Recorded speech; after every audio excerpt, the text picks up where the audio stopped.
혈압이 너무 올라가서 혈압약을 바꿨었거든요.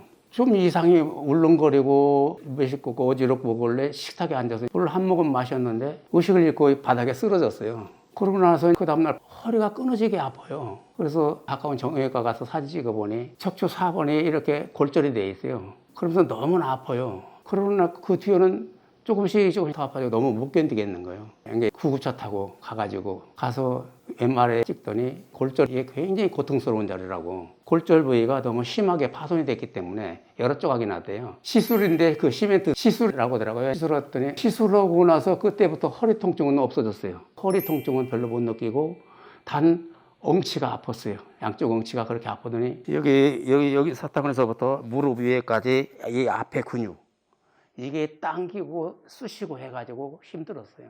처음에는 종아리가 터질 듯이 아프고 땡땡 부어가지고 둘째 허벅지가 그렇게 아프다고 통증이 갈수록 심해지더라고요. 누워있을 때 일어설 때 아주 힘들었죠. 워크 없이는 뭐 10발자국을 뛰기가 힘들었죠. 억지로 뛰는 거죠. 그때는 이렇게까지는 안 아팠어요. 더 나빠졌죠. 이게 척추 4번이 골절되면서 더 나빴어요. 저는 이대로 가면 걸음을 못 걷는다고 생각했죠. 워커 조그마한 거 사가지고 그걸 짚고 화장실을 다녔으니까요. 그냥 못 가서. 그러면 기어가야 했으니까. 허리가 이제는 못 걷는다고 생각했죠. 아주 뒤로 서지를 못했으니까.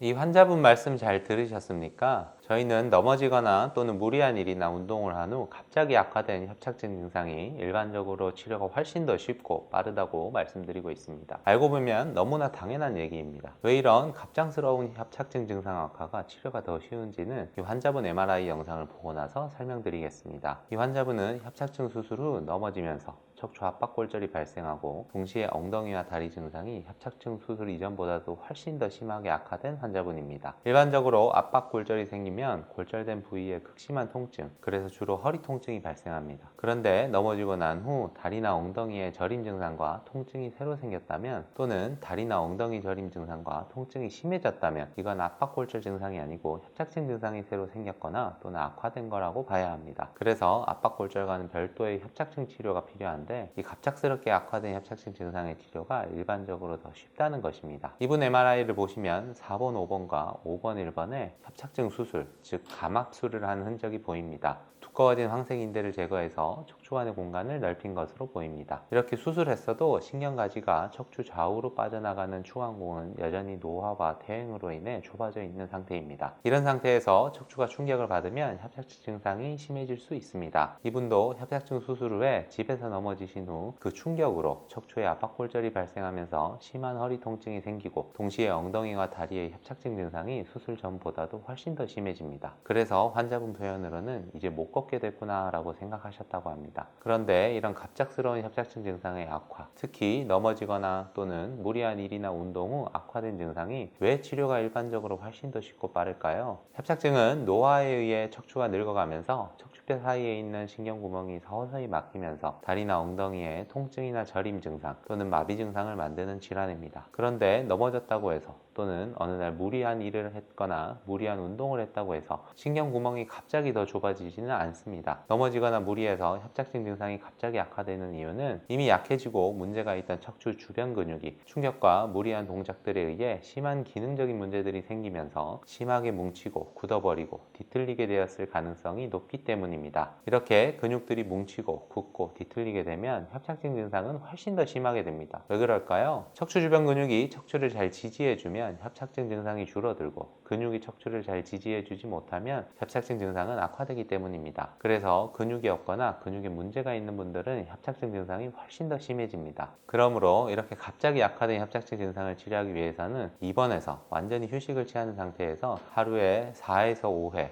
뭉치고 아픈 근육을 다양한 방법으로 풀어주고 즉시 휴식을 취하는 것을 하루에도 여러 번 반복해야 합니다. 뭉친 근육을 풀어주는 방법은 침, 약침, 봉침, 이완추나 도수치료, 물리치료, 재활운동치료 등 한방과 양방의 근육치료에 관련된 모든 방법을 총동원해서 진행합니다. 이런 치료를 매일매일 4에서 5회 수차례 2주 정도 반복하다 보면 뭉치고 뒤틀린 근육이 풀리면서 악화되었던 협착증 증상이 빠르게 호전됩니다. 뭉치고 아픈 근육들을 풀어주고 쉬고를 이렇게 여러 번 반복해주면 뭉친 게 풀리고 근육의 문제가 해결되고 이렇게 근육이 좋아지면 허리를 잘 지지하게 되니까 협착증 증상이 좋아지는 겁니다. 그래서 넘어졌다거나 무리한 운동이나 일로 인해 협착증 증상이 갑자기 악화되었을 때 갑자기 못 걷는다고 또는 극심한 통증에 너무 아프다고 수술해야 되나 고민하지 마시고 2주 정도 입원 치료를 받아보시길 권해드립니다. 그럼 이 환자분은 2주 정도 입원 치료를 얼마나 빠르게 어느 정도 좋아졌을까요? 이제는 못 걷게 됐구나 라고 생각하셨다는데 잘 걸을 수 있게 되셨을까요? 제가 이분 치료 결과를 여기서 바로 보여드리면 편하고 좋겠지만 죄송하게도 의료법상 치료 결과는 저희 홈페이지 로그인을 하셔야만 보실 수 있습니다. 불편하시더라도 아래 댓글에 링크로 접속하셔서 로그인 후 꼭 치료 후 결과까지 보시길 바랍니다. 만일 홈페이지 로그인이 어려우실 경우 위에 상담 전화로 협착증 치료 후기라고 문자 주시면 치료 후 결과를 편하게 보실 수 있도록 친절하게 안내해 드리겠습니다.